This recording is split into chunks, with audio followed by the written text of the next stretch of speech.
Hi, I'm Arthur, and in 40K there is a very prominent question that I feel no one ever really asks. Something I think that has invaded the majority of the zeitgeist, and it involves the myriad of tanks and vehicles and whatever the fuck a dreadnought is basically throughout the entirety of the universe. It is a burning question, something so intrinsic to the setting that to not acknowledge it would be kind of a disservice to the community as a whole. And for me to have held off talking about it for so long is honestly shameful and does nothing but show myself as the coward I truly am in front of all of you. And for that, I'm sorry. But what is this question? Simple. Why the fuck is every vehicle in the game a box? Yeah, most of the vehicles in 40K are like rectangular prisms, and because of this, it leads people to, I guess, be able to recognize vehicles from the series more often. But, you know, in terms of aerodynamics, why does the Storm Raven look like that? I don't know, it doesn't seem plausible, but whatever. I guess it just makes them more easily recognizable. I mean, anybody familiar with 40K can identify the Rhino or the Land Raider just because of its boxiness. But we aren't here to discuss the best and most iconic. We are here to do the opposite, to discuss the mechanized abominations of the setting. Shit that is either cringe, lame, bad, or stupid. And put them on a list to discuss who has the dumbest looking car in the setting. Yeah, I'm gonna do faction for faction and discuss them as we go. And at the end, I'm gonna say who I think is probably the dumbest vehicle in the entirety of the setting. And if you hate me now, wait till you hear what I have to say about the Imperial Knights. Yeah, now, speaking of me getting into slander, or I guess the opposite of that, let's, gamer subs. Hey fellas, you wanna know something kinda interesting? It's currently my birthday. I probably would have incorporated this into the video more if I had remembered sooner, but I'm so busy these days that it's actually kind of hard to keep my dates straight. But it is what it is. And you know what you guys can get me that would help things a lot sweeter and help me fight off the deluge of existential dread at times inexorable passage? You know, the knowledge that all of you are over-caffeinated and incredibly satiated by the delightful taste of Mama Cass's sweet peach tea, which, although it just came out, is steadily becoming my favorite flavor of gamer subs, as I'm a big fan of peach tea. That's something that I kind of started to pick up recently, and I really enjoyed it. If you want to make me smile this day and make me forget about the, you know, whole me getting closer and closer to 30 thing, then use code BONEZONE at checkout for 10% off, and also you'd be supporting me by grabbing yourself something sweet to drink on these dark winter months. And also, GamerSups is a great gift for that special someone. Considering what time of year it is, it might be good to pick them up some of the merch as well. So my code applies to that, and thanks to GamerSups as always for sponsoring me. And let's get back to me attacking people for no reason.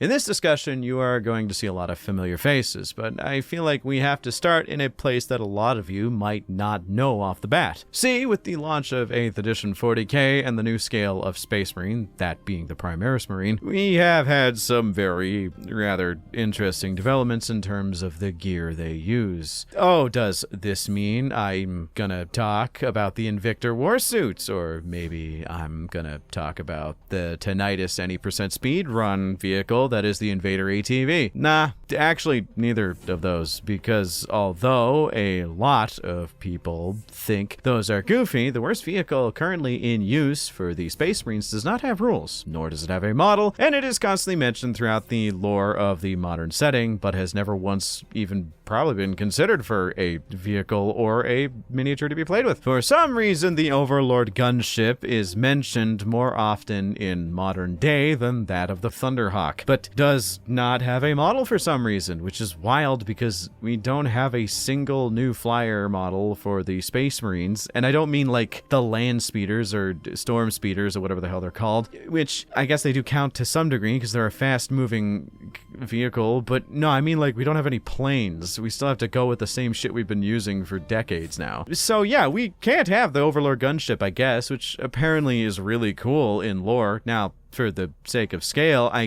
guess to argue in its favor, I kind of get it. Allegedly, it's basically the flying equivalent of a Land Raider, being a scaled-up Corvus Blackstar that is just decked to the balls with guns and armor. And the thing that kind of makes it a little bit hard to scale is also the fact that it can apparently carry dozens of troops into battle, which, yeah, I guess that could be kind of hard to parse, but I don't know, lame. Just make make it smaller. I don't know, make a smaller version. It would be cool to have it. It's just kind of lame that we don't have it, and it sucks that we don't. It's probably one of the best vehicles in the setting for Space Marines. It's just kind of weird that we don't have it, and they keep bringing it up. Okay, the next one that I think is pretty bad is only bad because there is a single upgrade that could make it significantly better, which is already in the setting, but they just don't use it anyway. And that is going to be for the Sisters of Battle, and that is the Penitent Engines, which, by the way, I have been playing far too much fucking games lately. I'm not even joking when I say that on the first draft of this script, I got about to here when I was recording because I had to stop and realize that I was not calling it a Penitent Engine, I was calling it a Shrine Anchorite, which is a thing from Trench Crusade, which I should note is the upgrade I'd used to make it better. But basically, the Penitent Engine is a punishment for sinners who skip the whole process of becoming a flagellant battle servitor, and they must be kept aware of the horrendous surroundings and keep themselves conscious at all times. So they're strapped into this massive combat walker, pumped full of chemicals that make them incredibly sad, guilty, angry, and permanently awake. Then they are thrown into combat.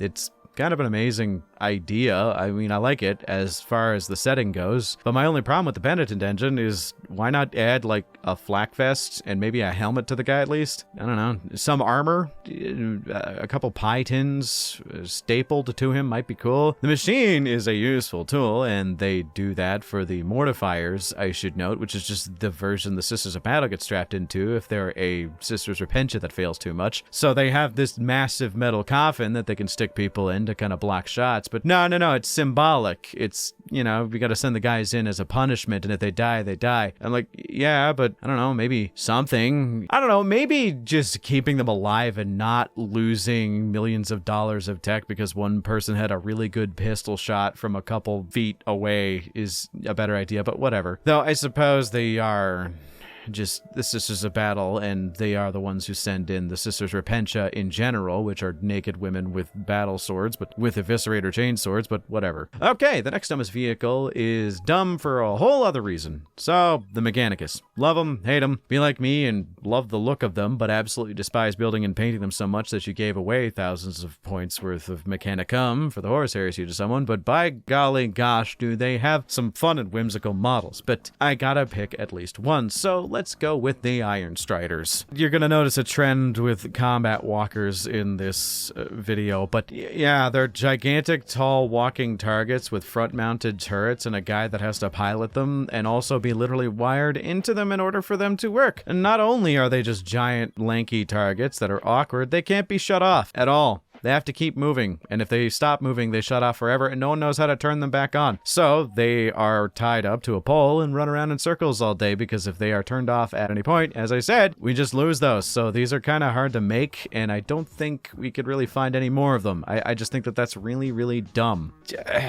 They're very unwieldy, they're very not too fun to use, and I guess they're just better options. Like a motorcycle, you know, we have those, and you can strap bigger weapon mounts on them, and you don't have to, you know, fuck around with the weird gangly legs, but, you know, it's just marginal benefits in combat because you get the height advantage, but whatever.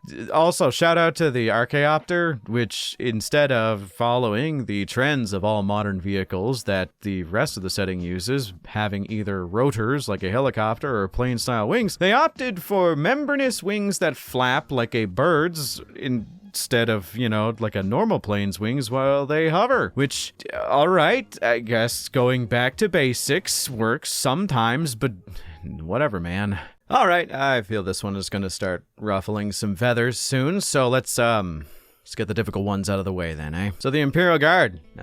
Let's talk about something I find interesting. See, in the Rogue Trader era of 40k, as well as the earlier editions of 40k, there was a certain standardization of the rules. They wanted to play it out kind of similar to Warhammer Fantasy. So, fun fact for Warhammer Fantasy in the old world, a sword, an axe, and mace, and generally speaking, any weapon that you can hold in one hand that isn't that different from each other, is actually considered the same thing. They're all called hand weapons. So, in 40k, they wanted to do something a little bit more specific, but also give them a bit more more of a standardized look. So everybody had access to chain swords, just mild differences. You know, the choppa was originally just a chain sword. Everyone had access to combi weapons, everybody had access to power weapons, and everyone had a standardized short ranged weapon with a single benefit to it. So your bolt gun, your shooter, your shuriken catapult, which is still a shitty name for a gun, but whatever. Everybody had a transport, everybody had a tank, and everybody, most importantly and interestingly enough, had a combat walker. Space Marines had dreadnoughts, orcs had death dreads, or, well, I guess they were called orc dreadnoughts back then. I find a lot of these niches that needed to be filled were kind of hit or miss, as you're gonna notice as a lot of combat walkers come up on this list, but I'm gonna be honest, some of these just don't dink my doink at the end of the day. So, with that being said, the Scout Sentinel. Do I think it is awesome?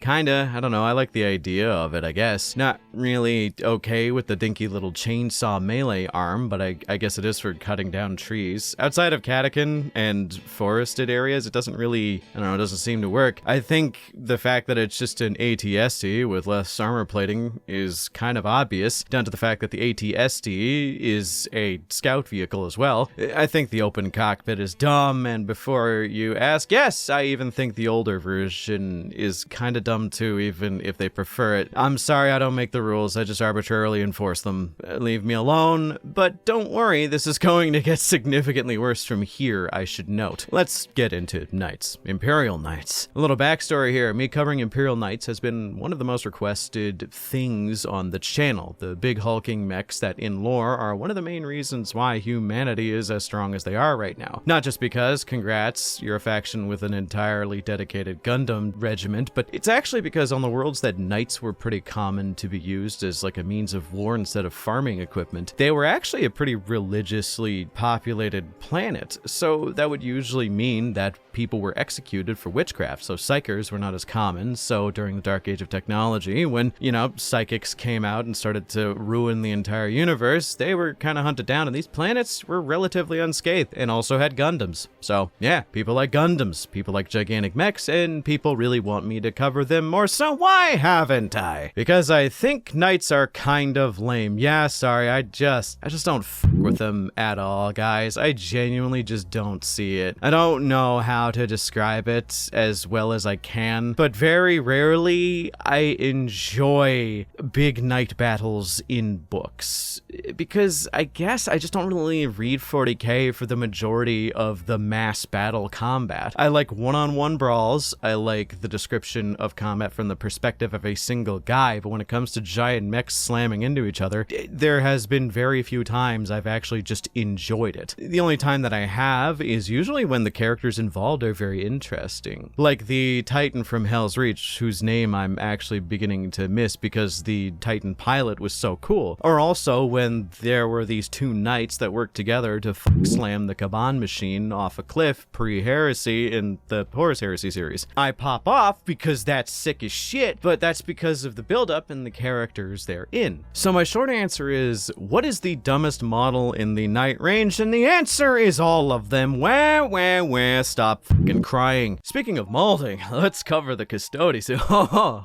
Okay, let's talk about it. The Golden Boys who can do no wrong. What do you guys think? Any of them worthy of the pyre? Ooh, you guys must be nervous, but you know what? Fuck you. I make up the rules as I go, so you know what the worst vehicle in this army is? None of them. Every dreadnought, every bike, everything is perfect. Even the fact that they can use Space Marine Land Raiders that are just spray painted gold, perfect. Not a single bad vehicle there, but if I had to complain about anything, it would be a bit of a twofer. The Dawn Eagle jet bike and the Agamatus jet bike, which as far as I can tell, and as far as the lore and tabletop rep goes, are completely different things, but functionally they do the exact same thing. You know what the difference is? A couple $100. See, in the Horus Heresy, there is no Dawn Eagle jet bikes, and in 40k, I guess outside of maybe Legends, there is no Agamatus. It's either one or the other, which is my only complaint, as damn near everything outside of maybe, I think the Allurus Terminators also also cross over between both editions, at least mostly in the Horus Heresy, but you can't bring back the Allurus Terminators. You have to go through the Aquilon Terminators, which same complaint's still there. But when it comes to the Agamatus versus the Dawn Eagle jet bike,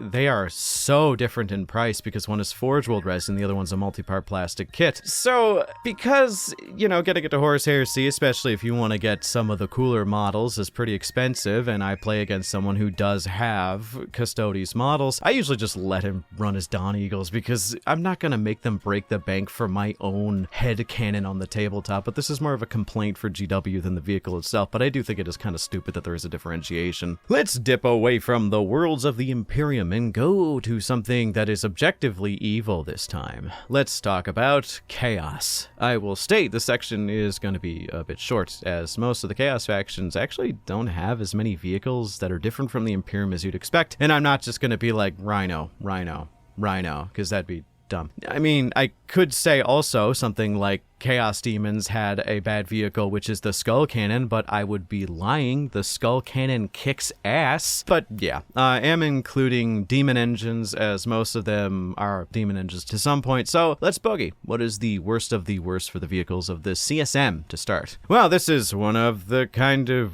weird bits, but just to kind of go back a little bit for a little bit of a real world lore lesson. A long ass time ago, GW, I think it was somewhere between 8th and 9th edition, wanted to launch a bunch of weird side grade ranks of characters to the CSM lineup. Master of Possession, Master of Executions, etc., etc. These were basically side grades to things they already had, but were more specialized in a specific field. So Master of Possessions was a side grade to the Sorcerer, who was specialized in possessed and demons. The Master of Executions was an aspiring champion or Chaos Lord, who was more focused on challenging characters and melee combat above anything else. They, in lore, are completely different ranks of things, but functionally that is the position they were supposed to hold up. Then you have the topic of the worst vehicle in the CSM lineup, which is the Lord Discordant, which was supposed to be a warpsmith that specialized in destroying vehicles rather than fixing them, and the vehicle of choice that he is mounted upon is the Hellstalker, which in my opinion is one of the worst models in the game. It looks great, it's very over-designed in my opinion. I guess it could look really cool if you do it well, but it's just a cluster of absolute visual noise. It's so hard to look at and see without it looking like some giant blob of tendrils and spikes. And I guess, yeah, if you paint it up well, it can look really, really cool, but it's just too extra. So that's not my complaint. That's just my own stylistic preferences. But let's get into the reason why I think it is the worst vehicle the Chaos Space Marine generic lineup has. And that is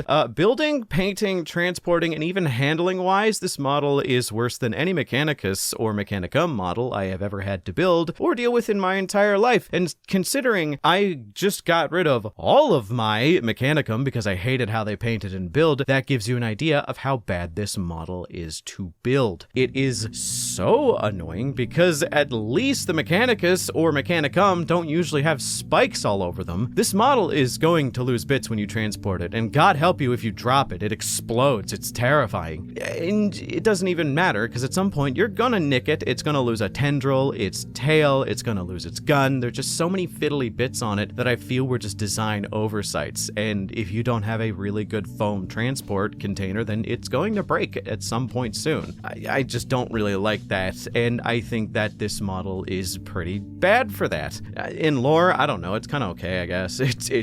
It's fine, but yeah. Do you think this model also is going to be timely to paint? No, no. I had a friend who got one about 5 years ago. It still only has the coat of Chaos Black primer on it because he realized he just didn't want to paint it. Though, I should also note, the Lord Discordant isn't the only thing in my fucking crosshairs, though. This one is only a close second. Yeah, Chaos Bikers. No real reason. The model is nostalgic and looks pretty cool, but shout out to the fact that the Chaos Bikers, if I remember correctly, are currently older than Big Dick YouTuber Crackduck is as a person. Like, if I remember correctly, the plastic kit was released in 1998. That's almost older than me, and I'm old and had an update in the early 2010s, I think, giving it a new sprue to be released, though I'm not 100% certain. I couldn't find any information about what the update was. I feel like since they are such an iconic model, they would have gotten an update by now because they just look so dinky at this point. Like, we have the Outriders for Primera Space Marines, and those look fine. I do think that the little seam they get in the middle is kind of shitty, but whatever. Okay, next up, I'm gonna get a little nitpicky for the worst vehicle. So, fun fact, when I started playing 40k, I started with the Tau, and I hated it. They are just not my playstyle at all, especially in the modern 40k terrain landscape, where if you're out in the open, it means you get blasted off the board instantly if you're playing against Tau. I like playing armies that are fun to play and fun to play against, so there is that. Upon the advent of 8th edition, I ended up picking the Dark Imperium box, splitting it with my at-the-time girlfriend. I got the Death Guard, she got Space Wolves, and the rest is history. One of my favorite models, the Blight Drone, I love these floaty guys. I will also state is a transportation nightmare as they fall apart, though most of the Death Guard shit is kind of like that, even though they are pretty bulky models. Regardless, one of their variants always was kind of cute, but also kind of lame in a weird way, just because its usability every time I used it was absolute dog shit, and that's the lawnmower. Yes, Nurgle employed self-push lawnmowers, and I thought that was really funny. Little Roombas that mulch people into goop, but every time I have ran them, they just got a lot of attacks and did absolutely f*** all nothing. That's the only complaint I have. I really still think they look great, but I can't play favorites for all of this because then this list falls apart. I get 2, that's it. Though, I wish half of the love that the Death Guard got was shared with the next few, as I'm lumping World Eaters, Thousand Sons and Emperor's Children together, as they don't really have any unique vehicles. Sure, you could talk about maybe the boogie boards of Tzeentch, or maybe the Blood Crusher mounts that some of the World Eaters get, but those are more living demons than actual machines. I guess there is a bit of a hair to split there, but I feel like the worst vehicle of all is we could theoretically have had something if GW didn't obliterate the range. I mean, most of them don't even get dreadnoughts, if I remember correctly, or Hellbrutes, I guess. Like, why is it the Emperor's Children don't get dreadnoughts? They totally have room for a Sonic Dreadnought. It's very well specified in the lore that they do have those, and it's kind of a cool idea. I know infantry sells better than vehicles a lot of times, but I don't know, this shit's kind of weird. So let's move on to the last major segment of this video. So you think Chaos and the Imperium were the only ones going to get the business here? Yeah, unfortunately it's time for us to cover my beloved Xenos. I find the further I get into this fandom, the more I get dragged back to loving the majority of the alien factions here. Even the Eldar, which we are going to start with. I do love the majority of their vehicles, as although they still occupy a nice, neat little boxy square shape, yeah, they're all still pretty cool. But there is one vehicle I absolutely adore for all the wrong reasons with the Eldar. So, let's start with that. Remember what I said about walkers? Yeah, well, the Eldar technically had 2. Sorta. Well, one has aged very well and still almost occupies the same niche as the Dreadnought, which is the Wraithguard and, I guess, Wraithlord, which I guess that's 2 more, but whatever. But those models are pretty cool. Even the old metal ones still hold up to some degree, if not looking a little bit goofy by the standards of before. And it's no secret that my favorite part of the Eldar armies are the Wraith constructs. So if it's not the Wraith Walkers,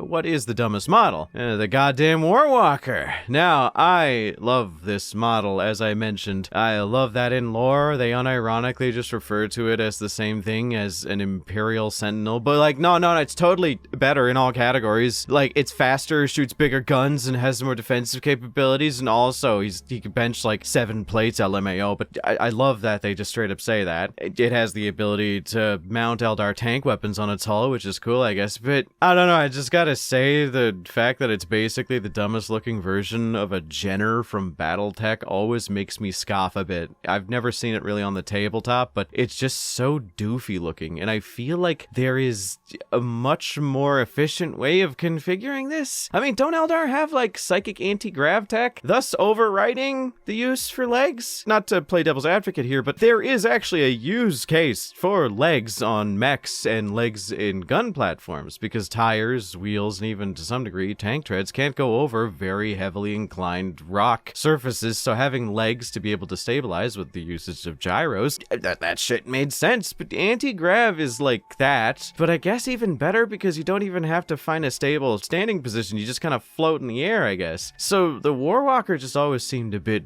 weird to me. Just a mobile weapons platform like a mini tank would be more efficient, but I don't know. I mean, with like something like the Wraith Titans, at least it made sense for them to have legs because, I mean, they have Titan weaponry, which likely means they need to be like deeply nestled in the ground, and also they're like half piloted by a ghost, so not having 2 arms and 2 legs might be a little bit weird. Also, shout out to the first edition Warwalker. Gotta be one of my favorite genders. Next up, the Drukari, and the worst vehicle they have is only here because of confusion. That's kind of it. And that's got to be the Raider, also the Ravager. No real problems. I love it. I think it's a really cute looking vehicle. It fits the aesthetic. My only concern, and I guess complaint, is why a boat? I don't know. It just seems random, I guess. The whole Corsair thing, I guess, makes sense. Slave ships, abduct people, throw them in the base of the ship. But like, does it fly better because it's a boat, or is this just like a 100% agreed upon consistent stylistic decision? Answer me in the comments if there's actually a reason for it I'm not seeing here, but I don't know, it just always felt weird. Okay, fellas, let's skip past the Leagues of Votann because I have nothing to complain about. Why does it say Sagittar here?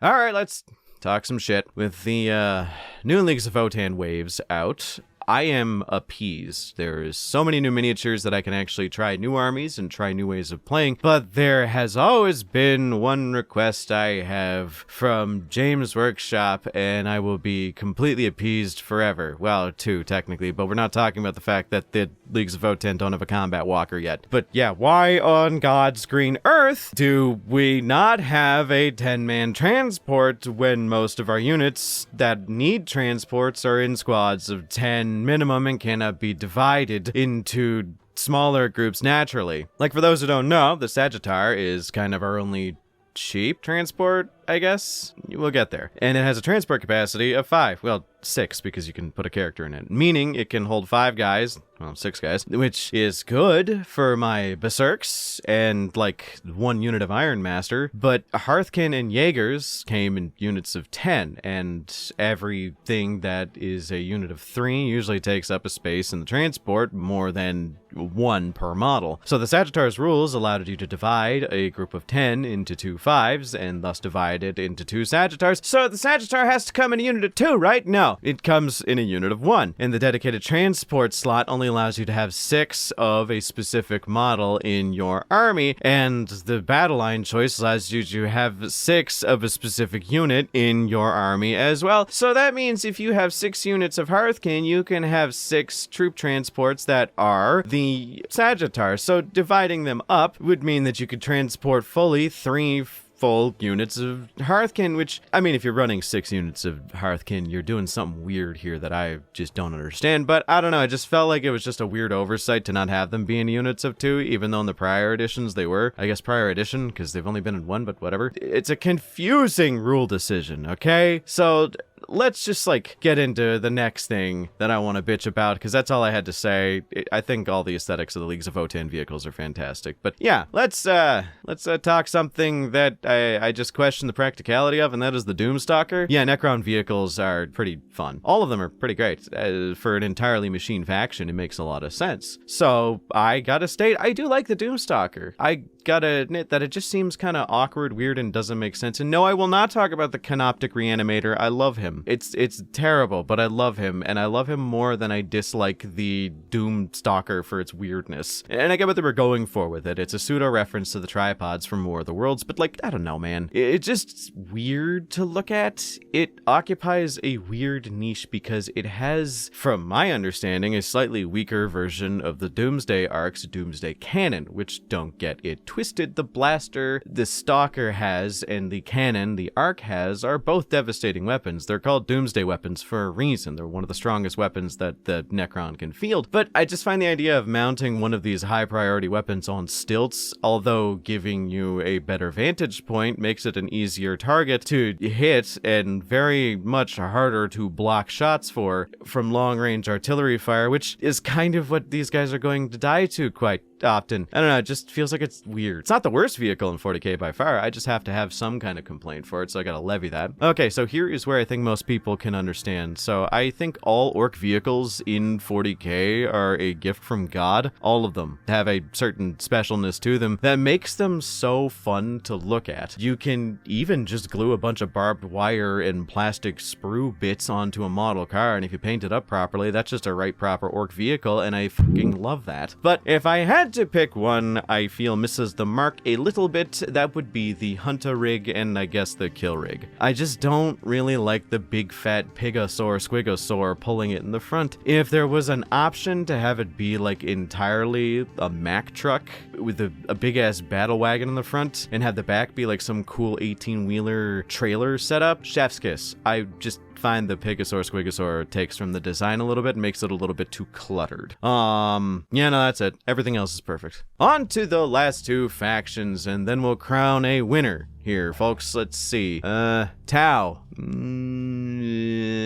The Piranha. Mostly because in my entire years of playing the game, I have never seen anyone put it on the board at all. Also, shout out to the Yavara battlesuit, which was a Forge World exclusive Tau miniature, and if you didn't know, there were a lot of Forge World exclusive models that were not also just in the Horus Heresy. Yeah, it was one of the most f***ed up powerful miniatures in the game, being able to deep strike on the board, hit you with a shot, and then go back up to do it again next turn so you couldn't target it back. It sucked, and with a 3D sticks hitting automatically high strength flamer, yeah, suck my nuts. I'm glad that it's in Legends now at best, and you basically have a huge lump of resin that you don't want to use anymore because it's not competitively viable. Yeah, nah, I lose all sympathy here. Sorry. And lastly, we have the Tyranids, which, although not technically vehicles, I still count them as if my anti-vehicle weapons now actually work as anti-monster weapons. I think that they can be in the same category. So let's pick one with a simple criteria. If I see a big Tyranid, I should feel unnerved. Like, it should be a monstrosity that makes me feel as though I am about to be destroyed by the worst possible way of dying possible. And knowing the lore, I should feel even worse. So with that in mind, the idea of the Psychophage grabbing you by the leg and pulling you into its mouth, foot first, while making lawnmower noises, it's kind of funny. I think it's just kind of funny. It ruins the hype for it, because I just think it's really silly how quickly it can just num and then turn you into ash. Yeah, it's literally just a hive mind's answer to Psychers. It eats them, grinds them up into psychoclastic ash, and then sprays it everywhere, which makes it harder for Psychers to use psychic abilities, and also, just, I don't know, it's a hot ash that can burn people, I guess. Though, shout out to the old Biovore model.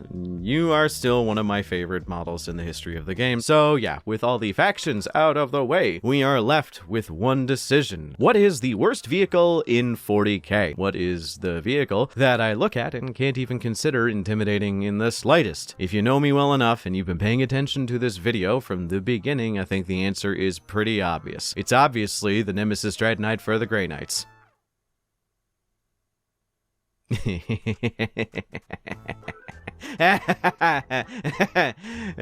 Fucking baby carrier. Anywho, be sure to leave what you think is the worst vehicle in the game in the comments, past or present. I'm curious to see what arguments come from this. Special thanks to my channel members for supporting me. With your help, I am able to do this full time. Support my channel, support my editors, make sure that I can increase their pay on a regular basis, or at least semi-regular, and then try a bunch of new things, which, by the way, those are on the way and being worked on as we speak. Thank you all once again for watching, and before I go, I just realized I forgot to include Harlequins. Yeah, but who cares? They probably don't even have vehicles anyway.